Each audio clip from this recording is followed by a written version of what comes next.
After seeing Gervonta Davis dismantle Leo Santa Cruz this weekend, I thought it would be a good idea to talk about one of my favorite topics, and that's how to fight a pressure fighter.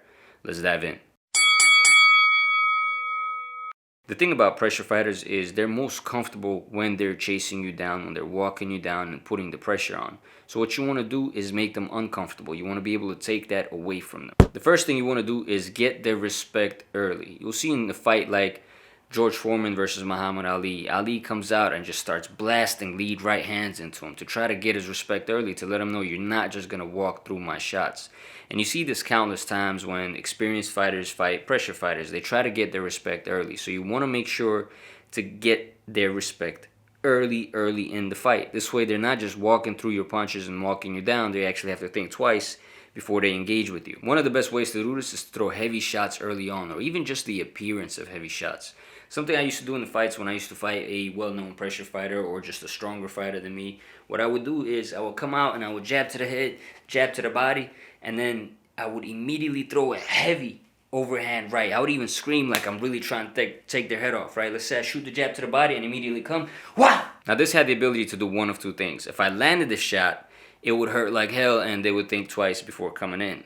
If I missed the shot, it would make them realize this guy's trying to take my head off. I should be more careful, right? So it's a mental game that you're playing. So when fighting a pressure fighter, immediately get their respect, land some heavy shots, and let them know that you're there to fight, not just dance around the ring. So you want to come out and basically shock them with a violent and aggressive attack. Throw some savage in there. Come out and try to kick their ass. But you don't want to stay on the inside. As soon as you land a couple shots, you want to get out of there. But you don't want to move away traditionally, right? The way most boxers move around the ring is similar to how a compass looks, right? You have your north, south, west, and east, and then you have your northeast, southeast, southwest, and etc., right? So a lot of times when guys fight pressure fighters, they take them around the circle of the ring, so they usually travel in like the northeast or the southeast direction or southwest and the northwest direction rather than going straight back or straight forward, which is good. But there's a much better way to do that, and that's because pressure fighters are really good at cutting off the ring. Normally, when I teach cutting off the ring, I always tell the guys never just go north or south or west or east. What you want to do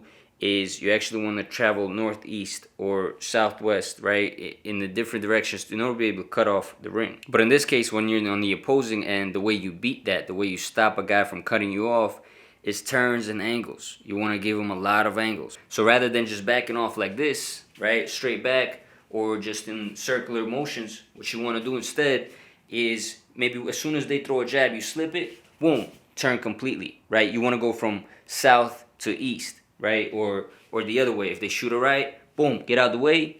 Now you're going south to west, right? So you want to make sure that you're giving them complete angles. And every time you turn them, don't just turn and keep walking back. Turn and hit them, right? You want to make sure you turn and hit them. In my first amateur fight, I actually had the pleasure of being cornered by Isaiah Gustama, who's a well-accomplished professional fighter, and that strategy was what won me the fight. I was fighting a pressure fighter, and I noticed every time I would get off the break, the guy would land punches on me. So in the corner, Isaiah told me every time that happens, every time you guys go on break, turn him, right? So I would do that. We'll go on break, he'll come forward, and I would turn him. But then in the third round, he told me, listen, every time he comes forward, after you turn him, don't just walk out, hit him.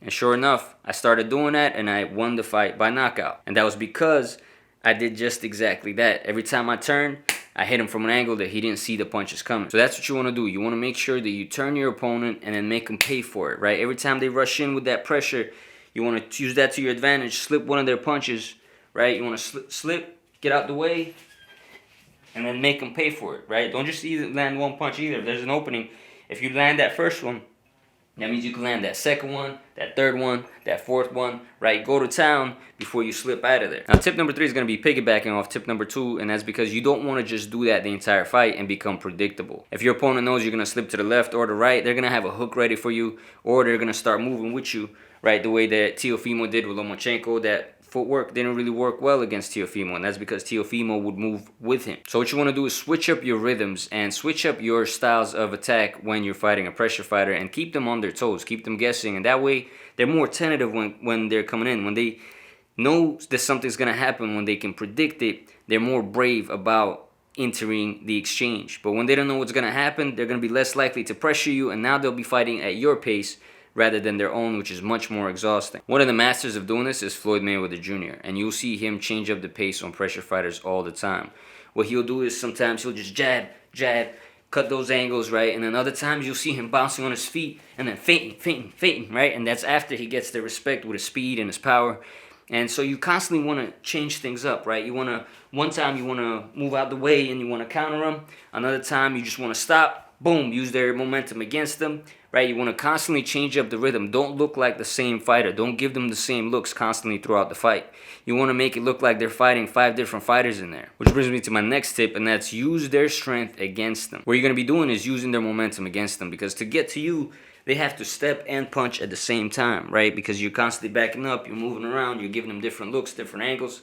What you have to do is take advantage of that. The fact that they have to do 2 moves to your 1, right? All you have to do is plant your feet and shoot the shot. So you could get there actually much quicker if you learn how to manipulate the movement. So what you want to do is speed up on the back foot a little bit, and then all of a sudden when you see them speed up, as soon as they start speeding up, you plant your feet and shoot your shots, right? A lot of times what you could do is get out of the center line, because they're going to try to, as soon as they feel that range closing in, they're going to try to shoot something just out of desperation or out of habit, because they're like, oh shit, he's coming in a lot quicker than I thought, right, in range. So as soon as you plant your feet, that fast step, they're going to come coming at you, using all that momentum to come at you. They might even throw something just out of habit, and that's when you'll be ready for them, boom, on the way on the inside, right? That's what Marquez actually did to Manny Pacquiao in the 6th round of their 4th fight. Manny was pressuring him into a corner. He was actually about to get stopped, maybe in a round or 2 after that. He was getting beat up pretty bad. But Marquez, being the veteran that he is, kept fighting, kept looking for opportunities. And as soon as Pacquiao jumped in, Marquez stepped in with that right, and it was lights out for the night. So you want to make sure you use that momentum against them when you're fighting a pressure fighter. One of my favorite things to do when fighting pressure fighters is something that you have to practice a lot if you want to get good at it and if you want to implement it in the ring, but that's to make them fight going backwards. Anytime you're in the ring with somebody, you want to take their game away from them, because if they're trying to pressure fight you, that means that's where they're comfortable. So what you want to do is not give any ground, right? It's like the 300 Spartans when they say take from them everything and give them nothing, and they make sure to push them back constantly. That's what you want to do. You want to give them the kind of resistance they're not used to feeling. They're used to coming in and make guys dance around the ring. So what you could do is put your shoulders high, bump into them, right? As you're going back, bump into him, push him back, hit him. Come with a violent aggression, right? And then keep pushing back. As soon as they're throwing punches, wham, wham, pa, pa, pa.